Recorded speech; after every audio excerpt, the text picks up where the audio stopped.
انا انزلناہ فی لیلۃ القدر وما ادراک ما لیلۃ القدر لیلۃ القدر خیر من الف شہر تنزل الملائکۃ فیہا باذن ربہم من کل امر سلام ہی حتی مطلع الفجر.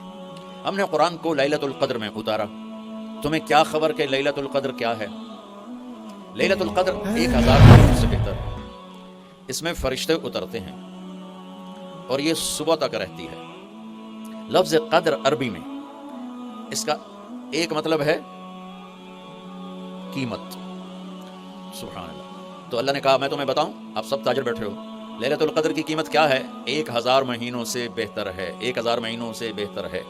اب 1 روپے پر 1000 نفع لے سکتے ہیں؟ دنیا میں کوئی ایسا کاروبار ہے؟ جو ہیروئن بیچتے ہیں وہ بھی نہیں لے سکتے. اور میرا اللہ کہہ رہا ہے ایک رات 1000 مہینے، یعنی کوئی 82-83 سال. یہ تو آ گیا پہلا قدر.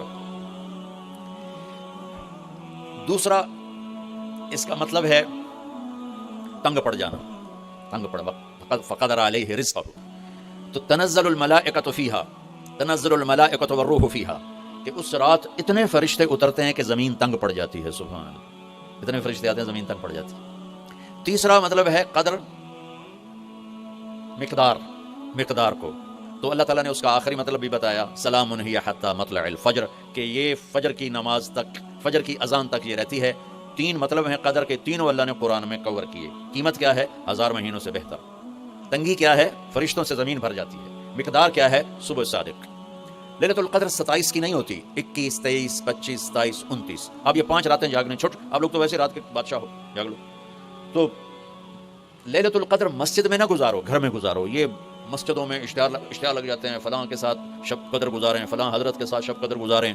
پھر ادھر کوئی صلاۃ تسبیح پڑھ رہا ہے باجماعت، عورتیں صلاۃ تسبیح کی جماعت کرا رہی ہیں، اور پتہ نہیں اور کتنی عجیب و غریب قسم کی عبادات شروع ہو جاتی. یہ نفلی عبادت ہے. میرے نبی گھر میں پڑھتے تھے.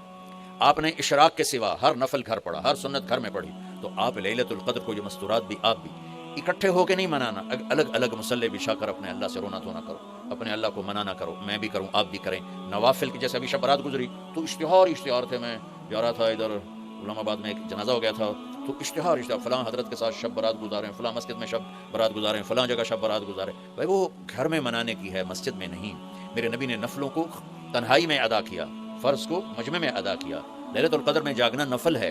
اور پھر جب اکٹھے ہو جائیں گے لوگ اور عورتیں تو پھر ساتھ غیبت بھی چلے گی، اور ایک غیبت کا بول ساری رات کو اڑا کے رکھ دے گا. مردوں یا عورت اکٹھے ہو جائیں غیبت سے تو بچتے نہیں، نہ ہی رک سکتے. ہم سندھ سے ہم بائی روڈ آ رہے تھے، کراچی سے بائی روڈ جماعت تھی.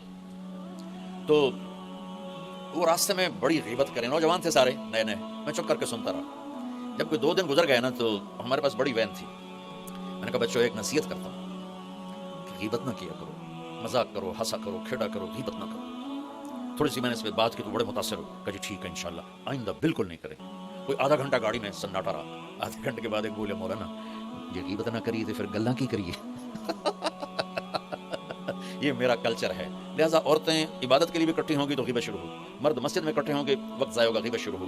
میرے بھائی بہنوں، ہر نفل کو گھر میں گزار. اپنے گھر کو بابرکت بناؤ، اپنے گھروں میں نفل پڑھو، تلاوت کرو، ذکر کرو. صرف اشراق کے نفل میرے نبی مسجد میں پڑھتے تھے 2 رکعت، باقی ہر نفل آپ نے مسجد میں ادا کی. تو یہ چند چیزیں رمضان کے متعلق میں نے عرض کی ہیں. اب ایک بڑی اہم بات میں آپ کے سامنے عرض کرنا چاہتا ہوں. رمضان کی دولت کسے ملے گی؟ رمضان کی برکات کسے ملیں گی اور کون محروم ہو جائے گا؟ آپ نے فرمایا 4 آدمی ایسے ہیں جن کی رمضان اور شب قدر میں بھی بخشش نہیں ہوتی. بس اس سے ہم اپنے آپ کو بچا لیں. کون ہے یا رسول اللہ؟ آپ نے کہا مدمن خمر، شراب کا عادی. کبھی کوئی پی لے توبہ کر لے، میں اس کی اجازت نہیں دے رہا ہوں. مدمن کا لفظ ہے جو روزانہ شراب پیتا ہے، اس کی رمضان میں بخشش نہیں. عاق لوالدیہ، جو ماں باپ کا نافرمان ہے، اس کی بخشش نہیں. قاطع الرحم، رشتہ داروں سے لڑنے والا، اس کی بخشش نہیں. المشاحن، دل میں بغض رکھنے والا، اس کی بخشش نہیں. ہر وہ چیز جو میرے آپ کے لیے نقصان دہ اللہ نے حرام کر دی. ہر وہ چیز جو میرے آپ کے لیے مفید ہے اللہ نے حلال کر دی. سود حرام کر دیا. ہماری پاکستان کی معیشت نہیں، پوری دنیا کی معیشت ڈوبی پڑی ہے. سارے ملک قرضوں پہ چل رہے ہیں. سود نے پوری دنیا کو تباہ کر دیا. تو میرے اللہ تعالیٰ نے، آپ دیکھتے ہیں میرا اللہ کہتا ہے فَأَذَنُوا بِحَرْبٍ مِّنَ اللَّهِ وَرَسُولِهِ، اگر سود نہیں چھوڑو گے تو میرے اور میرے رسول مل کر تمہارے خلاف جنگ کریں گے. تو ہر وہ چیز جو مضر ہے اللہ اس سے بند، چونکہ سود چند ہاتھوں میں دولت اکٹھی کر دیتا ہے اور غریبوں کے چولہے ٹھنڈے ہو جاتے ہیں. یہ اللہ کو ناپسند ہے. جو بھی بھائی پھنسے ہوئے ہیں نکلنے کی نیت کریں اور کوشش کریں، انشاءاللہ چین کی نیند سوئیں گے، چین کے سے اٹھیں گے۔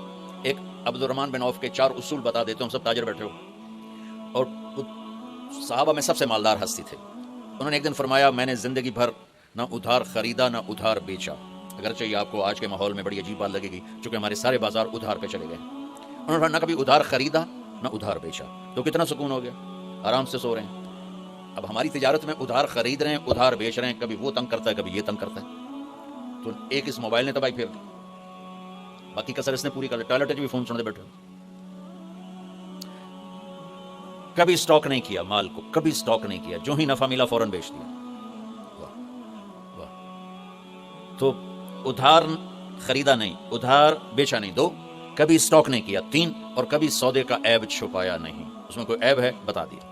آپ اس پہ آ جائیں، آپ کو شروع میں مشکل ہوگی، اس کے ساتھ سچائی اور دیانتداری کو جوڑ دیں، اللہ کی قسم آپ کا سوتر منڈی جانا بھی عبادت بن جائے گا، آپ کا مل میں جانا بھی عبادت بن جائے گا اگر آپ اپنے تجارت کے ساتھ سچائی اور دیانتداری کو لے آتے۔